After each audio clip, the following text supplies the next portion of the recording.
Hello everyone, আশা করি সকলে ভালো আছেন। আজকে 6 শতক জমির মধ্যে 3 ইউনিট বাড়ির প্ল্যান ডিজাইন নিয়ে আলোচনা করব। আমি ইঞ্জিনিয়ার সাদি মোহাম্মদ, বরিশাল থেকে। এই বাড়ির ডিজাইনটা বরিশালের জন্যই করা হয়েছে। বরিশাল রূপাতলী বসুন্ধরা হাউজিং থেকে মশিউর রহমান সাহেব আমাদের সাথে যোগাযোগ করে এই বাড়ির ডিজাইনটা করিয়ে নিয়েছেন। গ্রাউন্ড ফ্লোরে 2টা ইউনিট আছে আর একটি পার্কিং আছে। দ্বিতীয় থেকে চতুর্থ তলা পর্যন্ত 3টা করে ইউনিট সাজানো হয়েছে। প্রতি ইউনিটে 2টা বেডরুম আছে, একটা ড্রয়িং ডাইনিং আছে, একটি কিচেন ও 2টা টয়লেট আছে। এর মধ্যে একটা কমন টয়লেট, একটা অ্যাটাচ। এই বাড়ির ফ্লোর প্ল্যান দেখলে আপনারা অবাক হবেন যে কত সুন্দরভাবে প্ল্যানিংটা সাজানো হয়েছে। প্রতি ইঞ্চি জায়গা আমাদের কাছে মূল্যবান, তাই জায়গার সঠিক ব্যবহার এখানে করা হয়েছে। আপনার জমি অনুযায়ী সর্বোচ্চ সুন্দর প্ল্যান ডিজাইন করাতে চাইলে আমাদের সাথে যোগাযোগ করতে পারেন।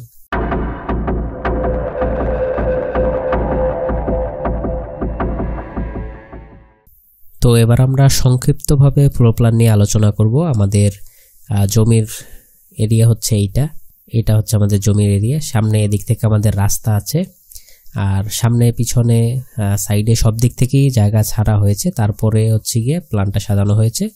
আর দ্বিতীয় তলা থেকে কিন্তু আমাদের কিছুটা অংশ বাড়িয়ে নেওয়া হয়েছে। তো এখানে এটা হচ্ছে আমাদের গ্রাউন্ড ফ্লোর। এখান থেকে প্রথমেই আমাদের রয়েছে পার্কিং এরিয়া, আর 2টা ইউনিট সাজানো হয়েছে। এই পাশে একটা ইউনিট আর এই পাশে একটা ইউনিট।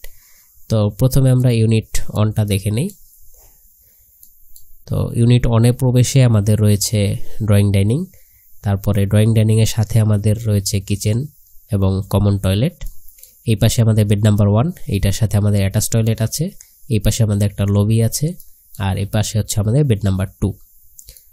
ইউনিট 2-তে প্রবেশে আমাদের রয়েছে ড্রয়িং ডাইনিং এরিয়া, সাথে কিচেন আছে।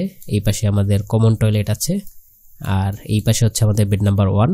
বেড নাম্বার 1-এর সাথে আমাদের অ্যাটাচ টয়লেট আছে, আর এই পাশে রয়েছে আমাদের বেড নাম্বার 2।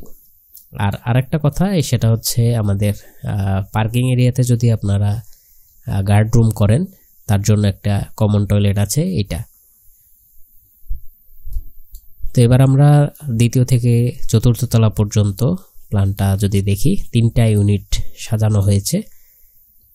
তো দ্বিতীয় তলা থেকে কিন্তু আমাদের এরিয়া বাড়ানো হয়েছে, যেটা এখানে দেখতে পাচ্ছেন যে আমাদের এইটা হচ্ছে আমাদের টোটাল এরিয়া। টোটাল এরিয়া থেকেও কিছু অংশ ছাড়ার পরে আমাদের টোটাল প্ল্যানিংটা হচ্ছে এইটা। তো ইউনিট 1-এ যদি আমরা প্রবেশ করি, তাহলে ড্রয়িং ডাইনিং থাকবে, সাথে কিচেন, কমন টয়লেট। এই পাশে বেড নাম্বার 1। বেড নাম্বার 1-এর সাইজ কিন্তু দ্বিতীয় তলা থেকে বেড়ে গেছে। এই পাশে আমাদের বারান্দা অ্যাড হয়েছে এবং অ্যাটাচ টয়লেট আছে। এই পাশে লবি আছে, আর এই পাশে আমাদের বেড নাম্বার 2। বেড নাম্বার 2-র সাথেও আমাদের বারান্দা আছে।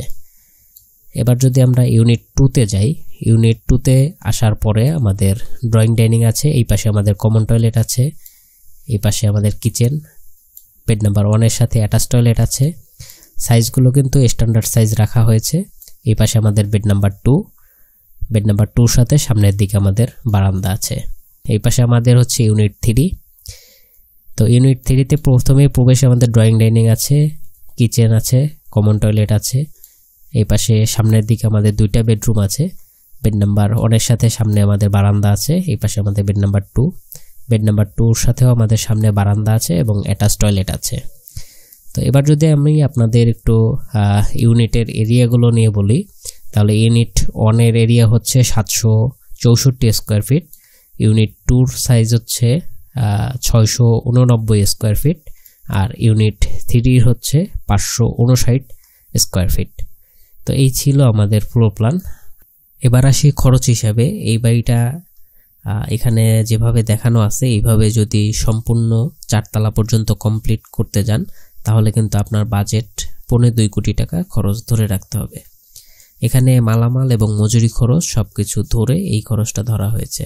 তো বর্তমান বাজার মূল্যে আপনারা এই খরচটা, আশেপাশে খরচটা আপনার যাবে। তো 2.25 কোটি টাকা খরচ আপনি ধরে রাখতে পারেন। তো এই ছিল আজকের খরচ হিসাব, এবং আজকের এই ডিজাইনটা আপনার কাছে কেমন লেগেছে সেটা কমেন্ট করে জানাতে ভুলবেন না। তো দেখা হচ্ছে নতুন কোনো পর্বে। সেই পর্যন্ত ভালো থাকুন, সুস্থ থাকুন, সাদি সরকারের সাথেই থাকুন। আল্লাহ হাফেজ।